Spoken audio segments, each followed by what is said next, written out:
Hello दोस्तों, आपका स्वागत है स्टडी विद आईएएस चैनल में। दोस्तों, उस दिन मैंने आपको संसद की समितियों के बारे में बताया हुआ था। आज दोस्तों जो बात करेंगे, आज दोस्तों कुछ संसद के प्रस्ताव को लेकर बात करेंगे। तो जो भी लोग हमारे इस चैनल से जुड़े हुए हैं दोस्तों, आप सभी लोग चैनल को लाइक करें, सब्सक्राइब करें और ज़्यादा से ज़्यादा दोस्तों शेयर करें। और दोस्तों एक बात मैं डेली आप लोगों से बोलता हूँ कि दोस्तों अगर आपको कुछ भी नहीं समझ में आता है, ठीक है ना, जो भी मैंने आप लोगों को पढ़ाया हुआ है दोस्तों, अगर आप लोग नहीं समझ पा रहे, ठीक, तो दोस्तों आप लोग एक काम करिए, आप लोग ज़्यादा से ज़्यादा कमेंट करिए। और जितना आप लोग दोस्तों कमेंट करेंगे, ठीक, उतना हम इस कमेंट के आपके आंसर देंगे और आपसे जुड़ने का दोस्तों क्या प्रयत्न करेंगे। ठीक दोस्तों, तो आज दोस्तों बात करेंगे प्रस्ताव।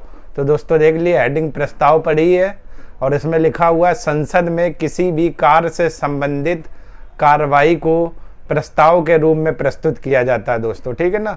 यानी संसद के द्वारा कोई भी कार्रवाई होगी या कोई कार्य किया जाएगा दोस्तों, तो उसे क्या प्रस्ताव के रूप में प्रस्तुत किया जाएगा। देखिए वर्डिंग, संसद में किसी भी कार्य से संबंधित कार्रवाई को प्रस्ताव के रूप में प्रस्तुत किया जाता है, और इसी को दोस्तों क्या बोलते हैं, प्रस्ताव कहते हैं। ठीक, क्लियर हो गया दोस्तों।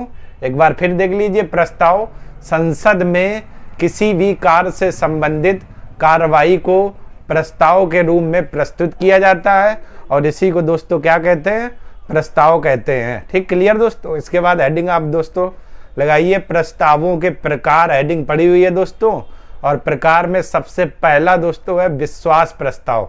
ठीक, विश्वास प्रस्ताव दोस्तों क्या है, यह प्रस्ताव मंत्रिपरिषद की ओर से लोकसभा में प्रस्तुत किया जाता है। विश्वास प्रस्ताव का दोस्तों क्या मतलब हुआ, यह प्रस्ताव मंत्रिपरिषद की ओर से लोकसभा में प्रस्तुत किया जाता है और इसके पारित होने का आशय होता है कि मंत्रिपरिषद को लोकसभा का समर्थन हासिल है। मतलब दोस्तों क्या हुआ, जैसे मैंने विश्वास प्रस्ताव, ठीक, मंत्रिपरिषद की ओर से लोकसभा में प्रस्तुत कर दिया, तो समर्थन का दोस्तों ये मतलब है कि अब हमारी सरकार सरकार को इस्तीफा नहीं देना पड़ेगा, प्रधानमंत्री को इस्तीफा नहीं देना पड़ेगा, समस्त मंत्रिपरिषद को इस्तीफा नहीं देना पड़ेगा। क्यों? क्योंकि हमने विश्वास प्रस्ताव पारित कर दिया, हमने एक विश्वास दिला दिया, हमने एक विश्वास दिखा दिया कि हमारा भी लोकसभा में विश्वास है। इसी को दोस्तों क्या बोला जाता है, विश्वास प्रस्ताव।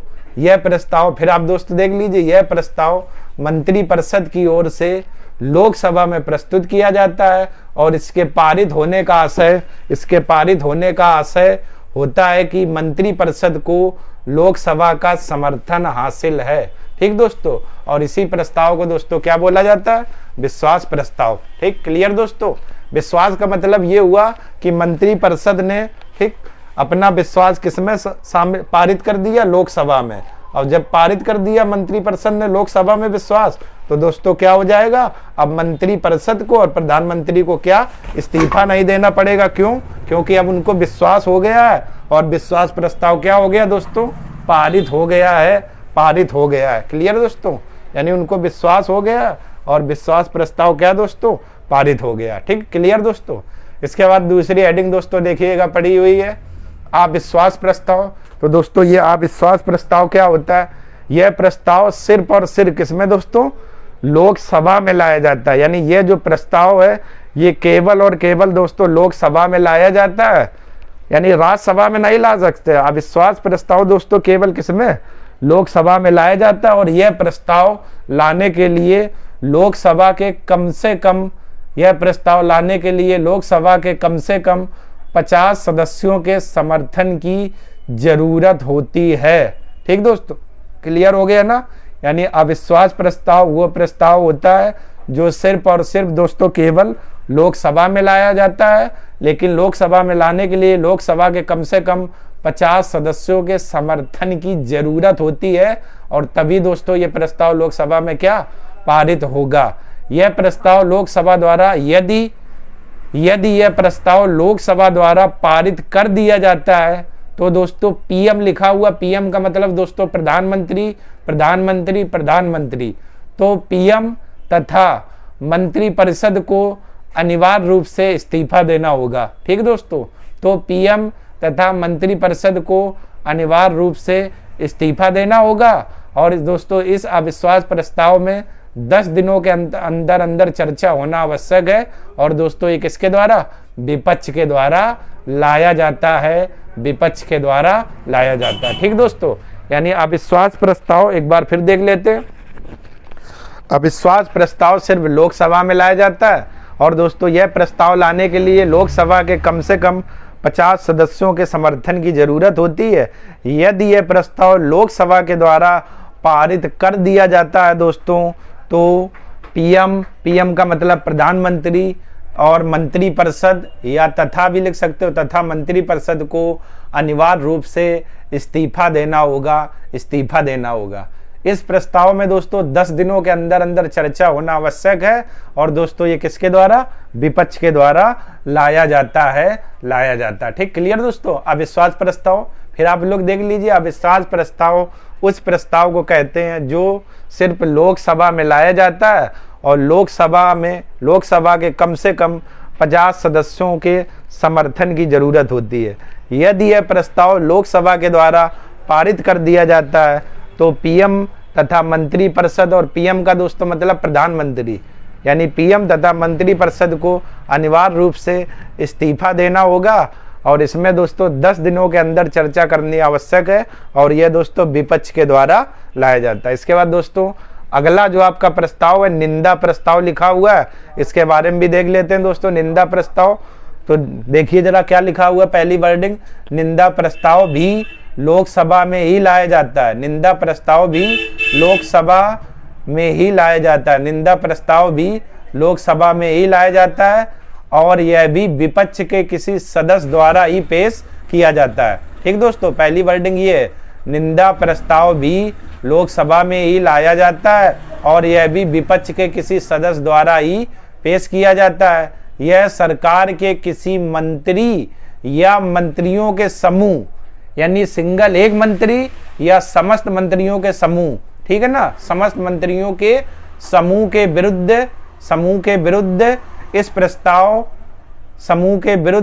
प्रस्ताव इस उद्देश्य से लाया जाता है। प्रस्ताव नहीं, सॉरी दोस्तों, समूह के विरुद्ध इस उद्देश्य से लाया जाता है कि उसके कुछ कार्यों या नीतियों के प्रति असहमति प्रदर्शित की जाती है। ठीक है दोस्तों, निंदा प्रस्ताव भी लोकसभा में लाया जाता है और यह भी दोस्तों विपक्ष के द्वारा लाया जाता है। लेकिन कैसे लाया जाता है? यह या तो किसी मंत्री के विरुद्ध या मंत्रियों के समूह के विरुद्ध जो वो लोग कार्य करते हैं या कार्य करने का उनका तरीका है, ठीक है ना। तो विपक्ष के द्वारा पूछते हैं भाई ये आपने अच्छा काम नहीं किया, ये तो आपने निंदनीय काम किया है। उसी उद्देश्य को लेकर ये लिखा हुआ वर्डिंग देखिए दोस्तों, निंदा प्रस्ताव में सबसे आखिरी में इस उद्देश्य से लाया जाता है कि उसके कुछ कार्यों या नीतियों के प्रति असहमति प्रदर्शित की जाती है। लेकिन दोस्तों यदि अगर निंदा प्रस्ताव पास हो जाता है तो सरकार को इस्तीफा नहीं देना पड़ता है, लेकिन सरकार पर दबाव आ जाता है और सरकार की छवि भी क्या दोस्तों खराब होती है। सरकार पर दबाव आ जाता है दोस्तों और सरकार की क्या छवि खराब होती है। भाई निंदा प्रस्ताव लोकसभा में दोस्तों लाया जाता है और किसके द्वारा? विपक्ष के द्वारा। और किस उद्देश्य से? यह उद्देश्य क्या यही होता है कि या तो एक मंत्री के विरुद्ध या समस्त मंत्रियों के विरुद्ध, और उनसे पूछा जाता है कि जो आपने कार्य किए हैं ये निंदनीय है, हम इसके प्रति असहमति प्रदर्शित करते हैं दोस्तों। ठीक, वही वर्डिंग लिखी हुई है, यानी मंत्रियों या मंत्री के या सिंगल मंत्री या मंत्रियों के समूह के विरुद्ध ये प्रस्ताव क्या दोस्तों लाया जाता है और उनसे पूछा जाता है कि ये जो आपने कार्य किया है ये निंदनीय कार्य किया है, निंदनीय कार्य किया है। क्लियर दोस्तों, एक बार फिर देख लेते हैं दोस्तों अच्छे से। दोस्तों आज मैं थोड़ी प्रॉब्लम है क्योंकि आज मुझे कुछ फीवर टाइम में दोस्तों है, तो इस कारण मैं खड़े होकर के आप लोगों को नहीं पढ़ा पा रहा हूँ। ठीक, इस कारण से मैंने इतना वीडियो बना दिया हुआ दोस्तों और मैं आपको बस एक्सप्लेन कर दे रहा हूँ, आप लोग अच्छे से समझ लीजिए। ठीक दोस्तों, थोड़ा सा मुझे फीवर टाइम में है तो इस कारण से हाथ पैर में आज कुछ दर्द भी है, तो इस कारण से दोस्तों मैं आपको खड़े होकर नहीं तो पढ़ा पाऊंगा और आपको मैं इसी में समझा सकता हूँ। ठीक दोस्तों, तो आप लोग आज की क्लास थोड़ा एडजस्ट करिएगा दोस्तों। चलिए दोस्तों एक बार फिर देख लेते, प्रस्ताव हेडिंग पड़ी हुई है और देख लेते क्या है। संसद में किसी भी कार्य से संबंधित कार्रवाई को, यानी संसद में जो भी कार्रवाई की जाती है कार्य से संबंधित, यानी ये कार्य करना है तो उसके लिए जो भी कार्रवाई की जाती है वो प्रस्ताव के रूप में जानी जाती है। प्रस्ताव के रूप में क्या दोस्तों, प्रस्तुत की जाती है, प्रस्तुत की जाती है। संसद में किसी भी कार्य से संबंधित कार्रवाई को प्रस्ताव के रूप में प्रस्तुत किया जाता है, प्रस्ताव के रूप में प्रस्तुत किया जाता है। ठीक। और दोस्तों प्रस्तावों के प्रकार की बात करें तो पहला प्रकार है विश्वास प्रस्ताव, और यह प्रस्ताव दोस्तों मंत्री परिषद की ओर से लोकसभा में प्रस्तुत किया जाता है। किस उद्देश्य से, कि हमें लोकसभा में बहुमत प्राप्त है, अतः अब हमारी सरकार नहीं गिरेगी और ना ही किसी मंत्री परिषद को क्या इस्तीफा देना होगा। इसी उद्देश्य से दोस्तों विश्वास प्रस्ताव, विश्वास के साथ में दोस्तों विश्वास प्रस्ताव किसमें पेश किया जाता है, लोकसभा में, लोकसभा में। ठीक। और इस प्रस्ताव के पारित होने का आशय होता है कि मंत्री परिषद को लोकसभा का समर्थन हासिल है। ठीक दोस्तों, विश्वास प्रस्ताव में आप लोग देखिए मंत्री परिषद को लोकसभा का समर्थन हासिल है। क्लियर दोस्तों। इसके बाद दूसरा दोस्तों है अविश्वास प्रस्ताव। तो यह प्रस्ताव सिर्फ दोस्तों लोकसभा में लाया जाता है, और यह प्रस्ताव लाने के लिए लोकसभा के कम से कम 50 सदस्यों के समर्थन की जरूरत होती है। यदि यह प्रस्ताव दोस्तों लोकसभा द्वारा पारित कर दिया जाता है तो प्रधानमंत्री, पीएम दोस्तों लिखा हुआ है, यानी पीएम का मतलब प्रधानमंत्री तथा मंत्री परिषद को अनिवार्य रूप से क्या इस्तीफा देना होगा, इस्तीफा देना होगा। और इसमें दोस्तों 10 दिनों के अंदर चर्चा करनी आवश्यक है, और यह भी दोस्तों किसके द्वारा लाया जाता है, विपक्ष के द्वारा। अगला दोस्तों जो है आपका निंदा प्रस्ताव।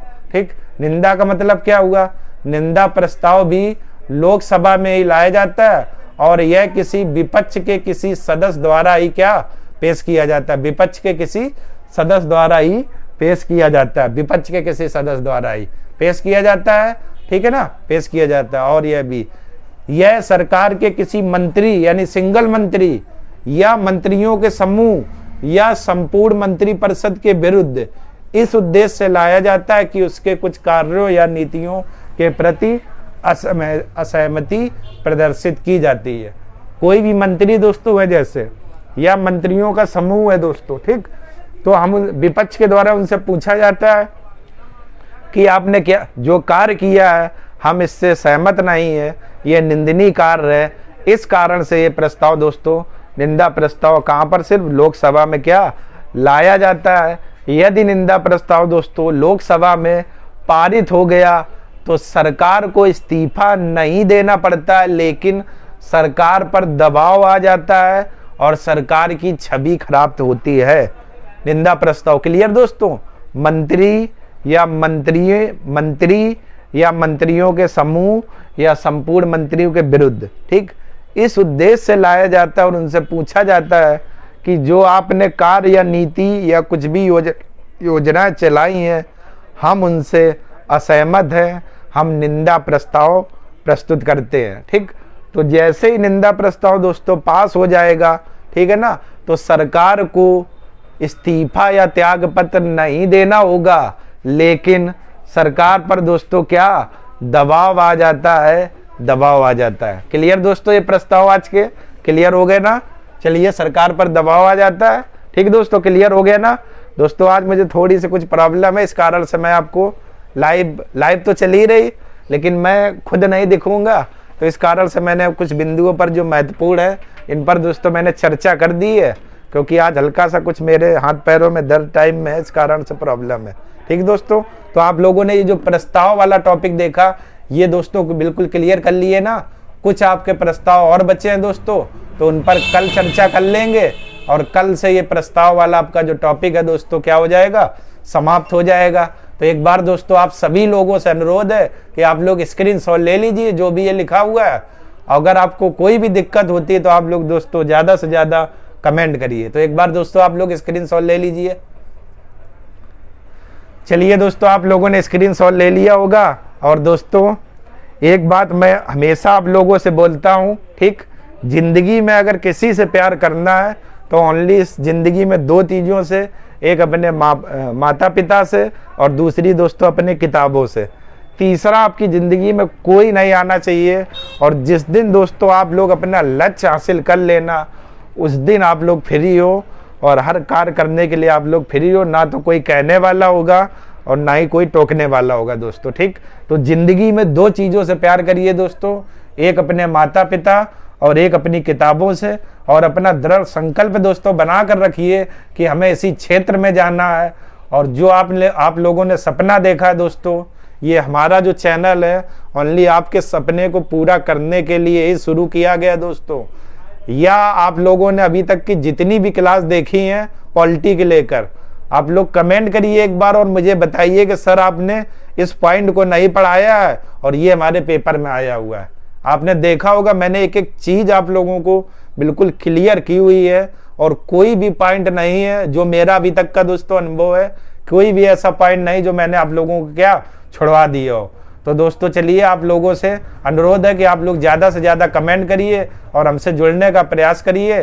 तो एक बार दोस्तों मैं फिर कहना चाहूँगा, अगर आपको लग रहा है कि मैं दिल से आपके लिए मेहनत कर रहा हूँ और अच्छा से अच्छा मैटर दे रहा हूँ, तो आप लोग दोस्तों ज़्यादा से ज़्यादा लाइक करें, सब्सक्राइब करें और ज़्यादा से ज़्यादा चैनल को शेयर करें। दोस्तों कल इसी के आगे की क्लास होगी, तब तक के लिए आप लोगों का बहुत बहुत धन्यवाद। और मैं माँ सरस्वती से प्रार्थना करता हूँ कि आपका जीवन और आपके परिवार का जीवन आनंदमय हो, आनंदमय हो। तब तक के लिए आप लोगों का धन्यवाद।